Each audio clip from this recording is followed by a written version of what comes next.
السلام علیکم ورحمۃ اللہ وبرکاتہ۔ پیارے ناظرین، امید کرتا ہوں کہ آپ سب خیریت سے ہوں گے۔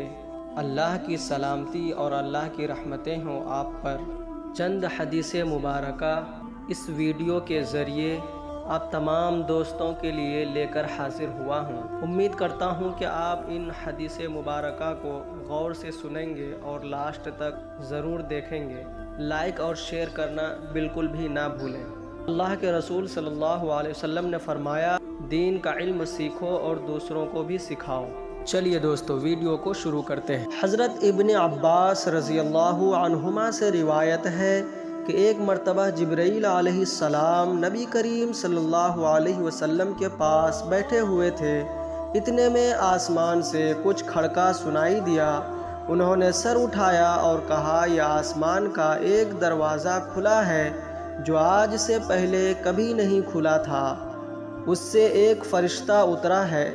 یہ فرشتہ آج سے پہلے کبھی زمین پر نہیں آیا تھا۔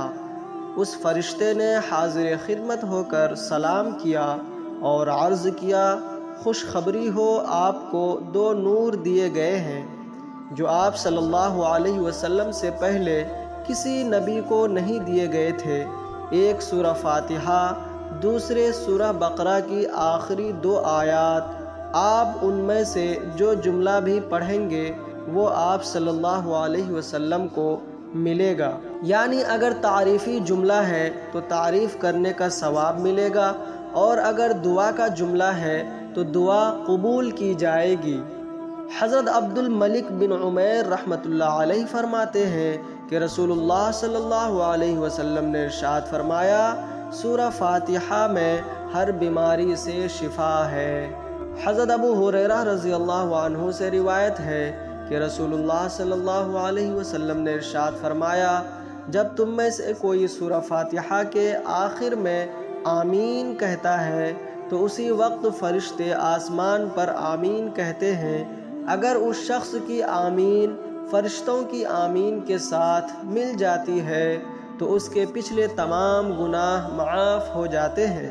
حضرت ابو ہریرہ رضی اللہ عنہ سے روایت ہے کہ رسول اللہ صلی اللہ علیہ وسلم نے ارشاد فرمایا، اپنے گھروں کو قبرستان نہ بناؤ، یعنی گھروں کو اللہ تعالیٰ کے ذکر سے آباد رکھو۔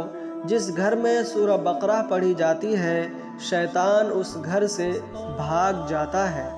امید کرتا ہوں دوستو ویڈیو آپ کو پسند آئی ہوگی، تو اسے ایک لائک کر کے اپنے قریبی دوستوں میں اور رشتہ داروں میں ضرور شیئر کریں۔ ویڈیو کو اینڈ تک دیکھنے کے لیے آپ کا بہت بہت شکریہ۔ ویڈیو کو لائک کر کے شیئر ضرور کریں۔